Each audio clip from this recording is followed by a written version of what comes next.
Tonight's the night we commit our first murders. Kill them all. They're really doing it. People have actually been killed. This is filmmaking history.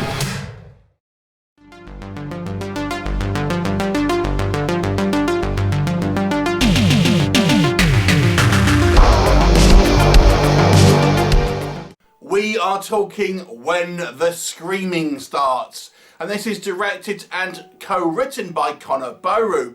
And this is kind of a mockumentary style horror comedy. And I suppose you can liken this to the TV series The Office, or What We Do in the Shadows. I would say is probably a similar sort of style of kind of storytelling and kind of comedic kind of sensibilities. It essentially focuses on this aspiring serial killer called Aidan, but he's actually a little bit inept and a little bit of a wimp when it kind of comes down to it. And he wants to kind of gather up this kind of family, so to speak, of like-minded individuals to kind of ape the kind of the Manson family and kind of go on serial killing adventures and things like that. In the meantime, he's being documented by this this kind of small film crew led by Donald, who is this journalist who sees this as his big break.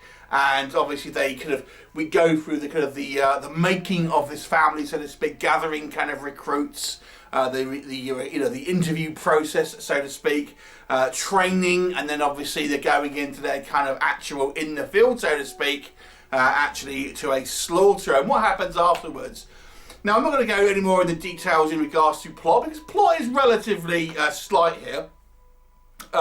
It's more about the kind of the funnies of this movie. It's not really one you could necessarily take particularly serious, although there are some kind of like some fairly kind of brutal death scenes in this movie as well. So let's talk about what I think works in this film.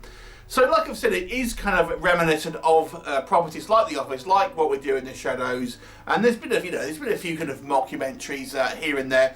But it does feel still quite fresh, because I don't think there's been that many of them in this kind of style.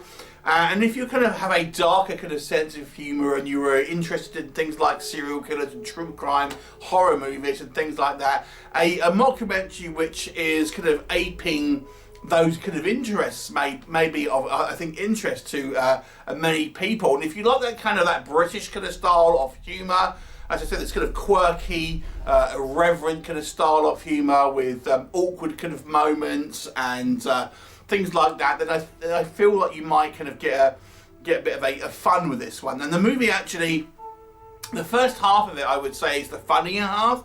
There are some quite kind of funny gags here, some funny kind of set pieces involving the kind of, let's say, the recruitment process of these kind of these individuals, where you meet an eclectic group of people, some of whom are very clearly actual kind of psychopaths and things like that, whilst some of them are just kind of there because they don't understand what's going on. There's one guy, for example, it's quite funny. He doesn't speak English, he doesn't really know what's going on. He thinks he's going to go into a yoga retreat, so he just kind of tags along, not knowing he's kind of now signed up for essentially serial killer school. So that's kind of the humour that we're kind of that we're going with here. There are some kind of funny moments, and there's also punctuated with some actually, as I say, quite brutal kills, because the movie doesn't shy away from the violence, and we do actually have a slaughter scene where there's a good many people that get killed. I mean, it is still tongue-in-cheek, but it doesn't kind of shy away from people actually kind of getting killed on camera with kind of blood splurting and things like that, knives going in. It's all kind of there. So again, it's not kind of shying away from its adult kind of sensibilities, what I thought, I think was good. There's pretty good characterization with this movie, because this is what this film is really about. It is about these kind of this cast of eclectic individuals who are very kind of different from one another, have very kind of distinct personalities, and we get a reasonable kind of amount of time with each of them. Some of them are a little bit more forgettable than others, but there are ones that kind of stand out, and I think makes for some kind of some darkly kind of humoured kind of funnies and funny sequences and kind of character moments and things like that, character beats.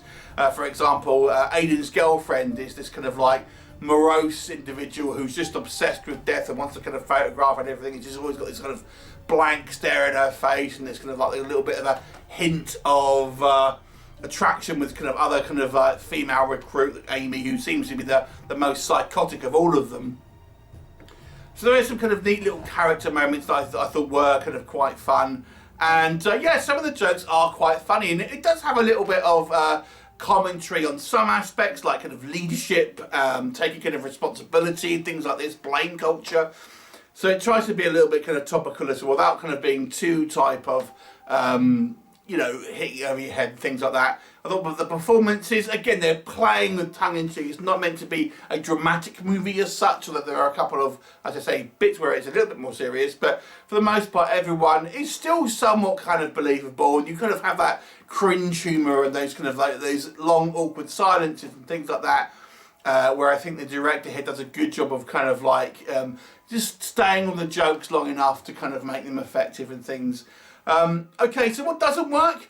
The plot is relatively slight here, and I think it's the writing's on the wall pretty early on. If you're watching this for a kind of a plot-driven movie, it's fairly kind of obvious what I think is going to happen. I'm not going to spoil it for you, obviously, but I don't think it was any real surprise in kind of how it kind of turned out. I thought it pretty much would happen what I thought would happen. So there's that. I think maybe the humour won't be for everyone, because it isn't like, you know, very broad humour. It's kind of this very kind of British kind of feel. Although, as I say, it is a little bit like What We Do in the Shadows as well, to be fair. But I don't know. I think the humour is not like lots of kind of like gags and pratfalls and kind of like things like that, like well kind of constructed, like, you know, set pieces that have jokes and stuff. And it's kind of like just this weird kind of awkward humour. You know, things. A guy saying something and, you know, the opposite's happening in the background and stuff like that. I think maybe there's not really a central character in this movie. Initially I thought it was going to be Aidan, and then we have spent a bit more time with Donald, who's the kind of like the journalist, so to speak. But it kind of you spend a lot of time with Amy at one point. So it's kind of like, it's certainly an ensemble, but you're unsure who you're meant to be kind of following really as a kind of protagonist. So maybe it's not necessarily a critique as such, but just more of an observation.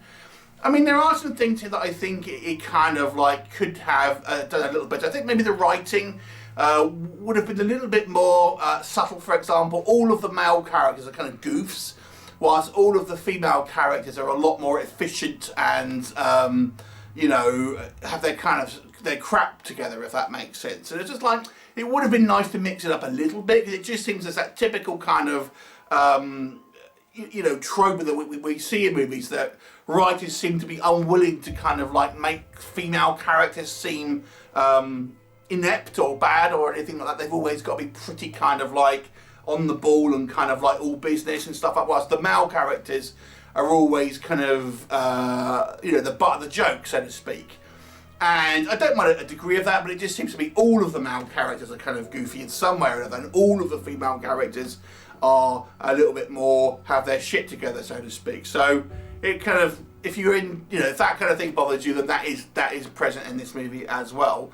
And I have to say, I think maybe the biggest thing for me though, and this again, it's not a huge criticism, but I think after our kind of big slaughter scene, which is kind of in the middle of the movie seems a little bit scattershot in regards to where it kind of wants to go, and it certainly has less of the humour there. Aidan kind of seems to take somewhat of a backseat, because initially I thought he was the kind of the main character. He takes less of a prominent role in the kind of the second half of the movie, and it ends up being a little bit kind of like all over the place, a little bit kind of unfocused.